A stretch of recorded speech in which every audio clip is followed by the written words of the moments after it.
Je veux vous présenter d'abord Karine Charbonnier. Karine, vous la connaissez peut-être pour l'avoir vue déjà dans les débats télévisés. Karine s'était fait connaître du grand public en interpellant le président François Hollande sur la question de la vie des entreprises et de la charge pour les entreprises de ce que c'était de développer une activité économique en France. Karine est chef d'entreprise. Tu pourras peut-être nous dire un mot de ton entreprise, son activité, de ce qu'elle vit au quotidien en matière fiscale, ce que c'est de développer une activité face à la charge fiscale française et aussi en comparaison à d'autres pays. Tu as en particulier cette double expérience qui est que tu développes et tu conduis une entreprise tout en ayant eu une expérience politique, au Conseil régional des Hauts-de-France qui nous permettra de voir aussi comment on peut concilier l'exécution politique avec la connaissance du monde de l'entreprise. Et puis Erwan Keinec, que vous pourrez retrouver samedi matin à l'IREF pour la matinée de l'Académie des Libertés. Erwan est maître de conférence en sciences de gestion à l'Université Sorbonne Paris-Nord et puis il va nous parler en particulier d'un travail qui sera aussi le thème, je crois, des discussions de samedi. Est-il vrai que les grandes entreprises ne payent pas d'impôts, ne payent pas du tout d'impôts? C'est un peu l'un des marronniers du débat public. Vous avez l'un et l'autre 10 minutes pour nous présenter les sujets. On essaiera de laisser un peu de temps pour les questions et on rognera sur ma conclusion. Karine, est-ce que je peux te laisser la parole en premier? Merci Erwan. Moi, dans le prolongement de propos de M. Retailleau, je vais revenir sur la surtaxation des entreprises. Quand on regarde les chiffres Eurostat, les entreprises françaises paient 5 à 6 points de PIB de plus que la moyenne de la zone euro.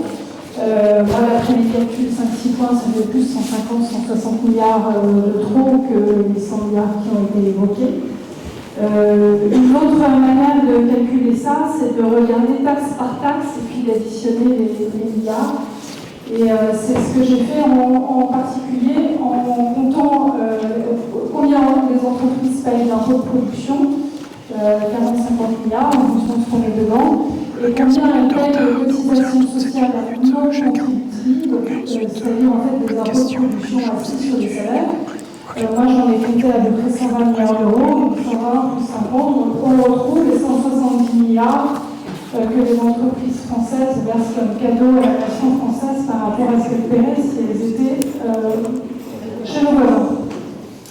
Évidemment, c'est dramatique parce que ça impacte directement le pouvoir d'achat quand c'est assis sur les salaires, puisque évidemment il y a des arbitrages entre une augmentation de salaire, payer des impôts et les investissements d'entreprise. C'est dramatique pour l'investissement, c'est dramatique pour la croissance. On a entendu plus tôt qu'il y avait une élasticité forte entre les impôts et les investissements. Et il y a un point qui est quand même assez mal perçu, je pense, c'est qu'on parle des entreprises au sens large, mais ces impôts de production sur la valeur ajoutée ou sur les salaires sont payés en fait pas par toutes les entreprises de manière égale. C'est certaines entreprises en particulier celles qui sont intenses en main-d'œuvre, qui vont payer. Et en général, ce n'est pas celles qui reçoivent les... Donc, ça veut dire que la surcharge fiscale pour les entreprises qui emploient la main-d'œuvre est colossale, même encore au-delà des 160 milliards d'euros. Alors, on peut se plaindre, dire c'est terrible, il faut réindustrialiser la France, on a le taux d'industrie plus faible de la zone euro, mais ce n'est pas étonnant, puisqu'on a matraqué par les impôts de production et les cotisations sociales non contributives, précisément ce type d'entreprise qu'on veut aujourd'hui garder, parce qu'il y a eu une époque où on ne voulait plus d'industrie. Peut-être pour expliquer un petit peu ce dont je parle quand je parle de cotisations sociales non contributives, les 120 milliards, c'est un tiers les cotisations allocations familiales.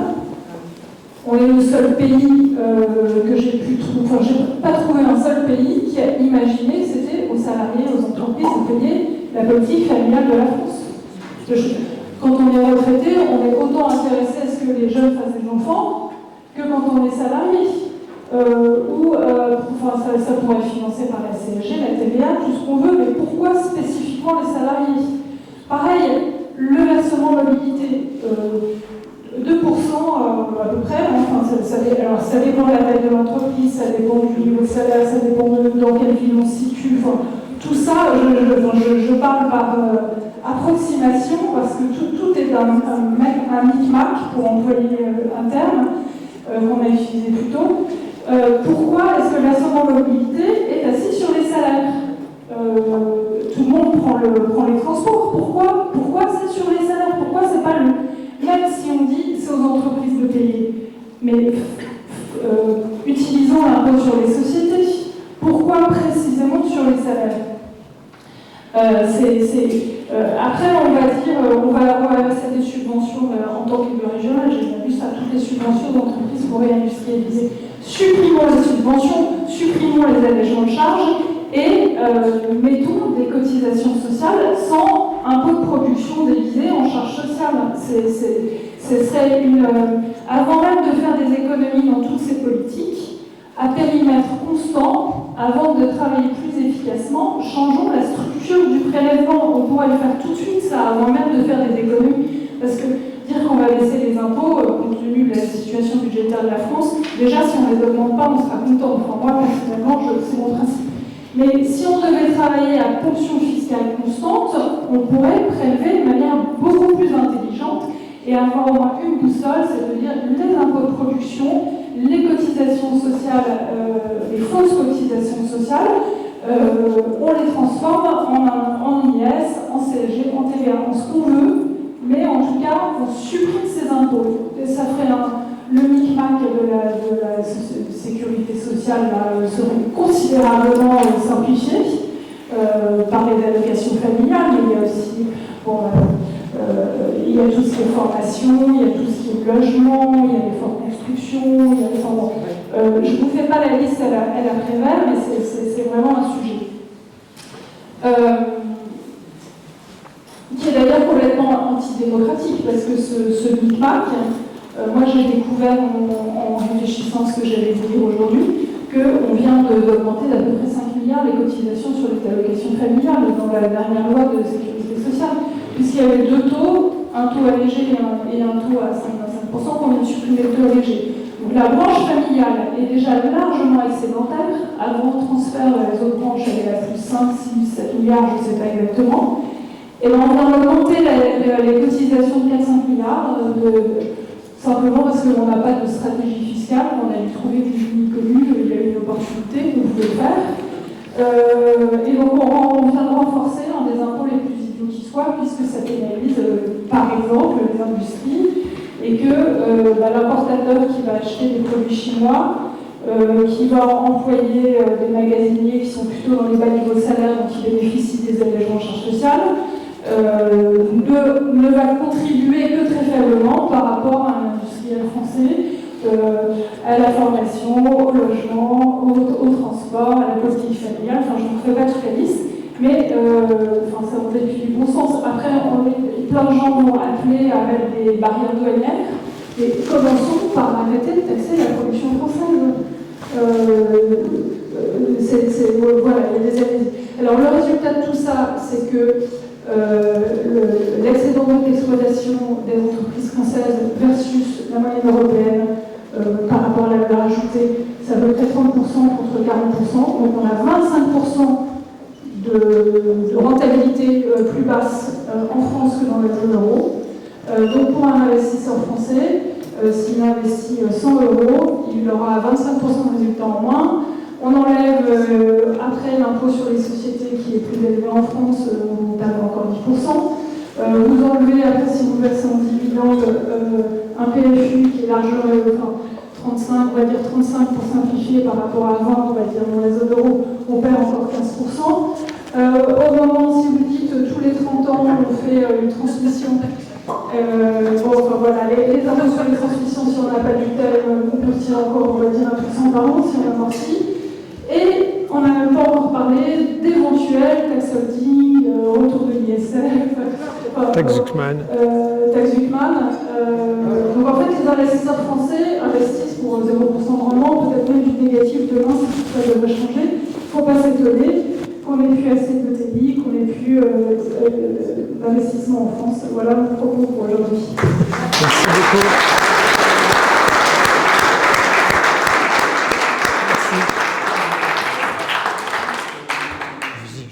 Merci. Alors, en complément de ça, donc, moi je me suis intéressé dans la... Non, je ne l'ai pas. Je n'ai pas la ZM. Voilà.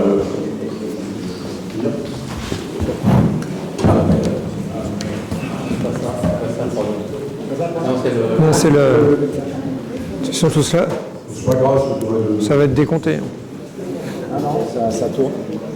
Alors, on va introduire.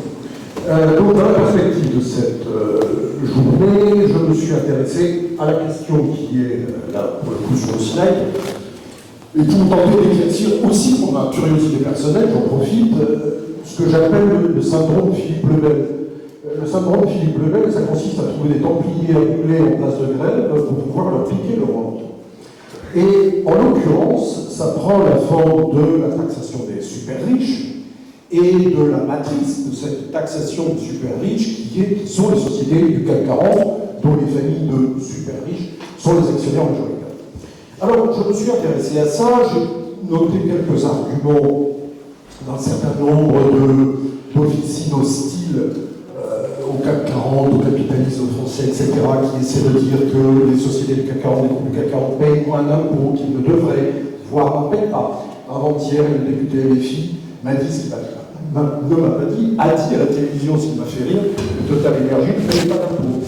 En 2022 et 2026. C'est amusant quand on a exploré leur compte, comme je l'ai fait pour cette journée.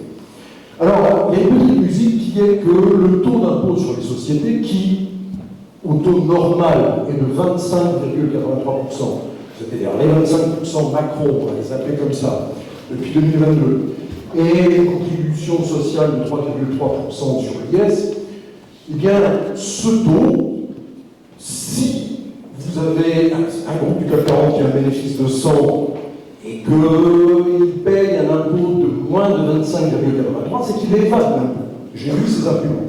Si vous payez moins que le taux légal, vous êtes forcément dans l'évasion fiscale. Voilà. Alors, il y a plein de façons d'évader l'impôt, je l'ai mis là sur ce slide, notamment les prix de transfert. Vous installez une société dans un pays à faible imposition, j'ai pris la Hongrie, même si le cas est assez marrant. La société du pays à faible imposition facture des services à une filiale française, la filiale française paye, elle ne fait pas de bénéfice au final, et c'est une manière d'évader l'impôt. Oxfam, par exemple, reproche au groupe du CAC 40, mais sur les années 2009-2016, un peu moins après. Alors, le problème d'être accusé de ça, c'est que, en réalité, ça simplifie, le débat public en était la structure, ça simplifie énormément ce qu'est l'impôt sur les bénéfices, la complexité de la structure de ces groupes, la complexité de la fiscalité et la complexité de la comptabilité. Alors l'impôt sur les sociétés, c'est donc un taux qui passe à 25% de normal en France en 2022, qui est un taux, et c'est pourquoi il a été abaissé, qui est un peu au-dessus de la moyenne européenne, mais qui reste correct, qui ne fait pas de la France un enfer fiscal. En 2000, alors, les contributions exceptionnelles, je ne vous fais pas l'historique, les contributions exceptionnelles sont devenues une habitude, effectivement. Depuis 2011, elles alourdissent considérablement le taux d'impôt sur les sociétés. Mais le budget 2025 en a rajouté une redoutable de 41,2% pour les groupes du CAC 40, donc qui ferait plus de 3 milliards d'euros, et qui met ce taux d'impôt sur les sociétés à 36,1% potentiellement pour ces entreprises-là si elles franchissent le seuil. Une étude de la Tax Foundation, qui a été d'ailleurs reliée ce matin dans la lettre de l'IRF, place maintenant la France en 38e position sur 38 en termes d'attractivité fiscale à l'égard du taux d'impôt sur les sociétés, grâce, si je puis dire, à cette surtaxe. Alors,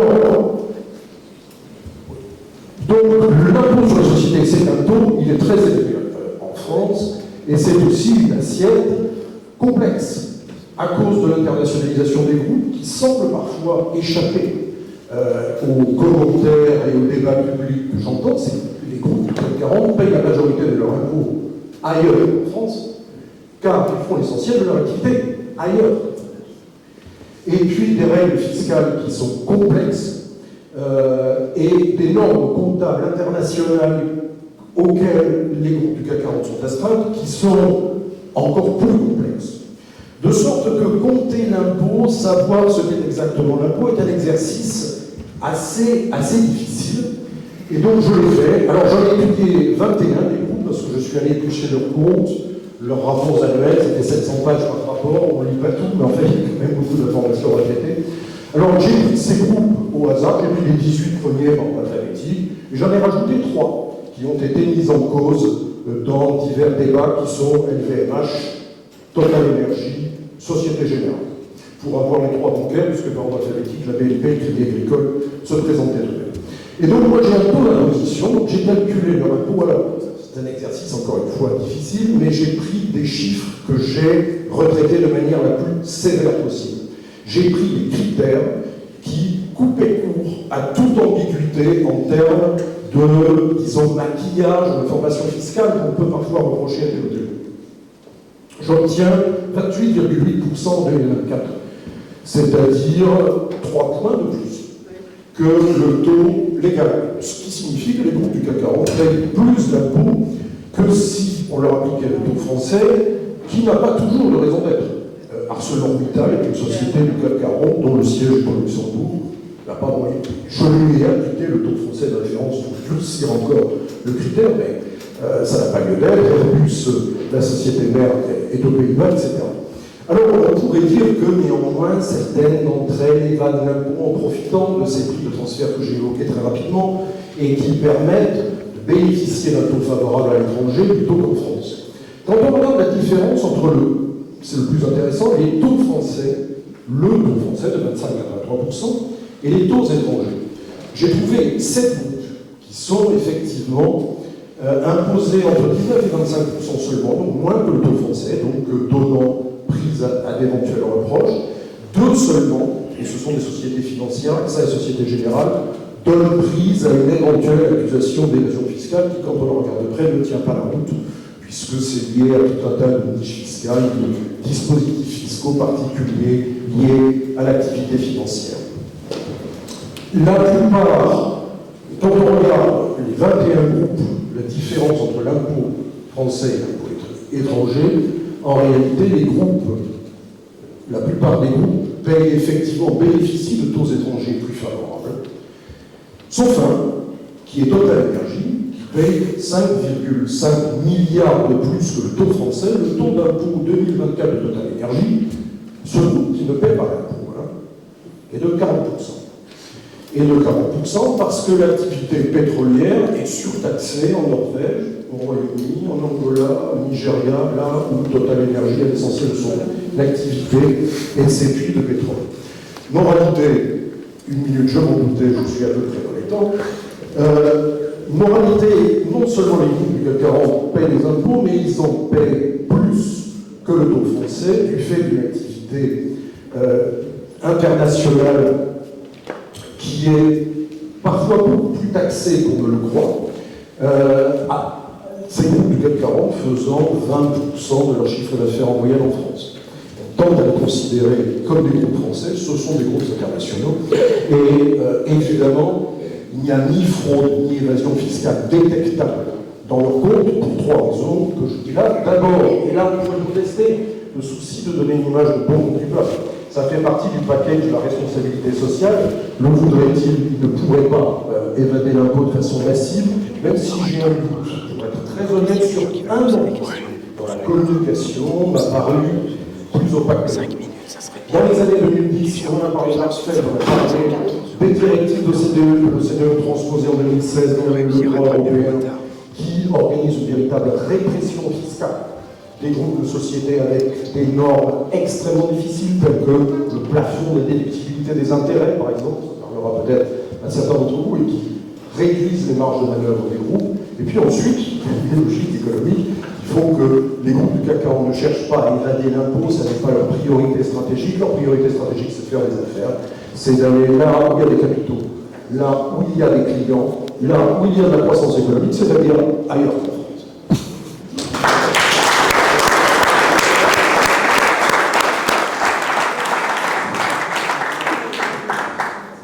Nous avons rattrapé notre retard grâce à nos intervenants, ce qui laisse la place pour une fois à des questions dans la salle.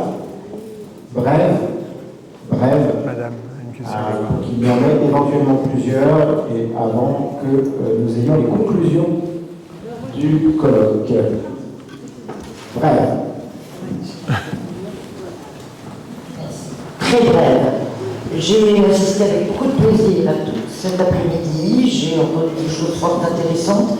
Il y a un sujet qui n'a été abordé par personne. C'est les conséquences de la révolution très prochaine que va générer l'IA. Voilà, oui, je voulais Tadam. Ouais.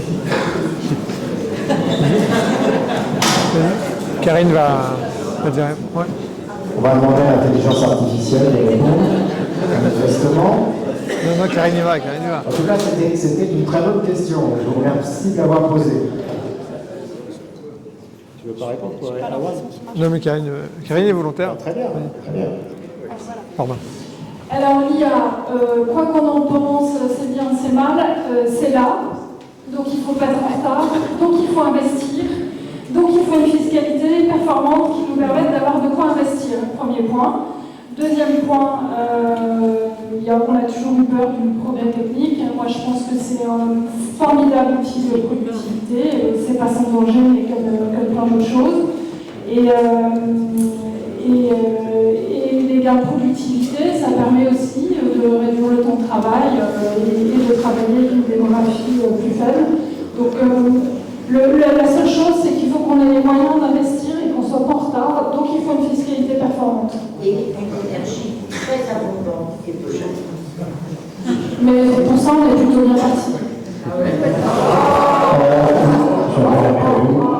Monsieur, une question brève et percutante. Elle s'adresse plutôt à M. Keinec. Alors, je voudrais qu'il nous dise quelques mots sur le cas de l'Irlande, pays qui a un PIB qui dépasse, selon les années, de 30, 40, voire parfois 50% selon les années, son RNB, son revenu national brut, ce qui est un signe d'existence d'une grande partie du PIB fictif, qui est lié à ces phénomènes d'optimisation. Qu'en pensez-vous? Est-ce que c'est utilisé aussi par les entreprises du CAC 40? Alors, les groupes du CAC 40 ont des filiales en Irlande, mais je ne l'ai pas identifié dans leur compte de transfert, de prix de transfert massif entre les groupes et les filiales irlandaises. Et l'Irlande n'est pas un pays tout de même si fictif que ça. Ça reste un marché qui n'est pas extrêmement abondant, mais tout à fait dynamique.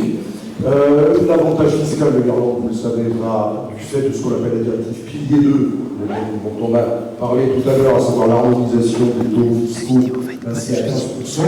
Par ailleurs, il y a quelque chose qu'on ne sait pas sur l'Irlande, c'est qu'elle taxe peu les bénéfices, mais elle taxe énormément les dividendes. Et donc, ça n'est pas un pays si attractif que ça, et c'est sans objet dans, je dirais, l'architecture générale des sociétés du CAC 40. Celles, en tout cas, les 21, il y en a 19 que je n'ai pas gardées. Les 21 que j'ai étudiées sont plutôt basées, alors soit en France, d'abord, c'est dans le siège en France, parce que pour les holdings et les groupes, on n'a pas le temps de détailler, mais la France n'est pas qu'un enfer fiscal absolu sur tous les plans, et pour la constitution des groupes de sociétés, l'intégration fiscale, le régime mère-fille, sont des choses qui permettent quand même à des holdings de prospérer. C'est le Luxembourg et les Pays-Bas, qui sont des sièges des sociétés du CAC 40 pour des raisons de facilité à faire des affaires, plus d'ailleurs que de fiscalité. Madame, vous voulez poser une question? Brève et percutante, toujours. Bonjour, je voulais juste demander à madame, à propos d'IA, est-ce que vous pensez, parce que j'aurais bien voulu que M. Bruno Retailleau nous en en parle, mais est-ce qu'ils vont anticiper cette l'IA, parce qu'on entend ressurgir le problème du revenu universel parce qu'on n'aura plus d'emploi. Qu'est-ce que vous en pensez de l'avenir de l'IA? Parce qu'il y a quand même des métiers dont on dit ils n'existeront plus. On entend ressurgir cette idée, il faudra un revenu universel. C'est peut-être possible. Est-ce qu'il faudra taxer les gens qui font l'IA? Voilà, c'est comme de dire on taxe les robots, non, on va taxer les entreprises qui font les robots. Vous voyez, c'est très compliqué quand même d'anticiper tout cela. Je ne suis pas fonctionnaire, je ne suis pas ministre, je ne sais pas comment ils y travaillent, je ne suis pas une spécialiste de l'IA, mais je dis juste que depuis les manifestations contre les métiers à tisser, on a toujours eu des craintes face au manque de disruption de productivité, ça ne s'est jamais mal passé. Merci, merci à vos intervenants. Merci beaucoup. Nous allons passer à la conclusion. Clou du spectacle. Conclusion, je ne sais pas. Vous pouvez rester. On va laisser notre directeur général faire une synthèse de ce qui a pu être dit, si tant est qu'on ait dit des choses. Alors, comme tu l'indiques, tu allais être bref, ça veut dire qu'on n'a rien dit, c'est ça? Exactement. D'accord. Donc, je te laisse la parole. Merci beaucoup. D'abord, effectivement, merci à tous d'avoir participé à cet après-midi, d'y avoir assisté et posé toutes les questions qui ont permis de faire vivre les débats. Et effectivement, on a commencé à peu près à 14h, il est 19h22, il va être difficile pour moi de résumer l'ensemble des échanges en 8 minutes. Donc je ne vais pas y prétendre. Mais je vais essayer de revenir peut-être sur quelques points qui m'ont semblé particulièrement intéressants dans les échanges qu'on a eus et sur les ouvertures qu'on peut en tirer. D'abord, il y a eu beaucoup de formules. Moi, j'ai appris des choses sur les oignons qui font pleurer, comme les impôts, sur les poules, sur les chiens, et également sur Jean-Jacques Rousseau et ses premières positions. J'ai aussi retenu de la journée des intervenants que pour avoir une flat tax à l'étranger, il valait mieux voter à gauche, en Nouvelle-Zélande ou au Royaume-Uni. Et je ne sais pas, je vous laisserai réfléchir ou conclure de savoir si, à l'issue de l'après-midi, vous êtes convaincus que peut-être en votant à droite, en France, demain, on aura les mêmes résultats. Dans l'après-midi, on a parlé de thèmes très différents et je pense que c'est ce qui a fait que les échanges étaient très riches. On a parlé de légitimité de l'impôt et d'efficacité, qui sont évidemment un couple qui est lié. On a parlé de complexité de l'impôt et de sa simplification. On a parlé de façon théorique et de façon appliquée. Et on a parlé en évoquant des disciplines très complémentaires et très diverses, d'économie, d'histoire, de sociologie politique. On n'est pas déjà à la minute finale. Non. On a évoqué comme ça des échanges très complets. J'en tire 2 ou 3 grands enseignements. Le premier, c'est que il me semble que nous sommes tous ici, et avec les intervenants également dans notre diversité, d'accord sur les constats. La fiscalité en France est trop complexe, les impôts sont trop nombreux, la fiscalité est trop lourde, bref, il y a trop d'impôts. Je perçois toutefois que nous ne sommes pas encore complètement d'accord sur les solutions, non pas sur les solutions qui concernent la fiscalité, sur la manière dont l'impôt pourrait être plus efficace, la manière dont l'impôt pourrait soutenir l'activité économique, mais sur ce que cela implique, c'est-à-dire quelles sont les dépenses publiques qu'il faut baisser, quelles sont les réformes pour faire baisser la dépense publique qui sont nécessaires pour rendre les réformes fiscales pertinentes. Donc on a en la matière un champ de travail devant nous, un champ, j'allais dire, parfait pour un think tank qui pense aux questions économiques et fiscales pour les mois qui viennent. Et l'IRF a déjà beaucoup de propositions en la matière, on va pouvoir les ramener, les remettre sur le devant de la scène pour que Bruno Retailleau notamment puisse s'en nourrir, et également Guillaume Kasbarian et puis tous les autres candidats potentiels putatifs à l'élection présidentielle de 2027. Deuxième enseignement de notre après-midi, c'est que l'impôt a une fonction évidemment économique. On a beaucoup parlé d'économie. Karine a bien redit à l'instant comment la fiscalité était déterminante pour la croissance. Mais on a vu aussi que l'impôt, de manière générale et peut-être plus particulièrement en France, a une portée politique très importante, a une dimension politique immense. L'impôt, c'est d'une certaine façon ce qui matérialise l'existence du collectif, sa pression, sa cohésion, enfin une manière de financer sa cohésion, et c'est aussi la présence forte de la puissance publique. Et il me semble que c'est un point qu'on a soulevé dans plusieurs débats et qui est trop oublié du débat public, c'est que la dépense publique et la fiscalité posent des questions très fortes en matière de droit de propriété, en matière d'atteinte à la liberté. Ce ne sont pas que des questions économiques ou même des questions morales et sociales, comme on a pu en discuter également. On est dans un pays qui vit une extension continue du domaine de l'État et donc une réduction continue de la liberté. On a un enjeu immense à porter d'ici l'élection présidentielle pour rendre aux Français la liberté de choix. Plusieurs de nos interventions, plusieurs intervenants ont posé la question de l'enjeu démocratique qui se posait derrière l'impôt. Dernier renseignement, et comme il est 19h27, j'aurais parfaitement tenu le timing. Le dernier renseignement, c'est que je le disais à l'instant, aujourd'hui à quelques mois d'échéance électorale importante. Alors Guillaume Casbarian en a parlé, Bruno Retailleau nous a dit qu'on était à la croisée des chemins. Je ne sais pas si c'est particulièrement plus vrai que d'autres années, mais il y a effectivement, on sent bien des enjeux très spécifiques qui se posent en 2027.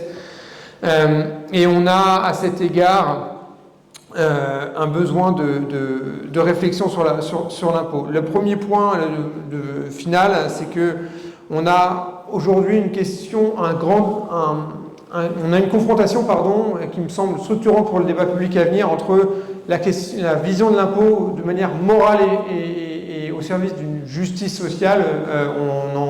Frédéric Doué, je crois, en parlait dans son intervention, et Victor également, si je ne me trompe pas. La gauche va venir porter des questions de fiscalité au nom de la justice sociale, au nom de l'égalité. On a un message à porter au nom de la liberté. Ce sont des questions de principe qui vont structurer le débat sur les questions économiques et fiscales. Au fond, on a besoin d'un narratif autour de l'impôt, autour de la fiscalité pour remporter le combat et pas uniquement de mesures techniques. Néanmoins, on a aussi besoin de solutions pratiques. Certaines ont été dessinées. Les 4 intervenantes de l'IREF, dont moi, quand nous avons interrogé Bruno Retailleau, avons rappelé les propositions qui ont déjà été faites par l'IREF. Il y a des propositions à porter, au fond, à côté du narratif. On a besoin d'un programme pour répondre aux enjeux de 2027. Un narratif, un programme. Au fond, c'est tout ce à quoi réfléchit et travaille un think tank comme l'IREF. Donc pour conclure, je voulais vous remercier une nouvelle fois d'être là. Si l'IREF peut organiser des événements comme celui d'aujourd'hui, c'est grâce à vous tous. Si on pourra en faire encore jusqu'en 2027, c'est grâce à vous. Si on peut réussir à notre mesure à porter le message de la liberté, de la compétitivité fiscale d'ici 2027, ça sera grâce à vous. Donc on compte sur vous également pour les mois qui viennent. Et à nouveau, merci à vous pour cet après-midi. Merci beaucoup. Merci Jean-Philippe. Merci Wolfgang. Merci Jean-Philippe également.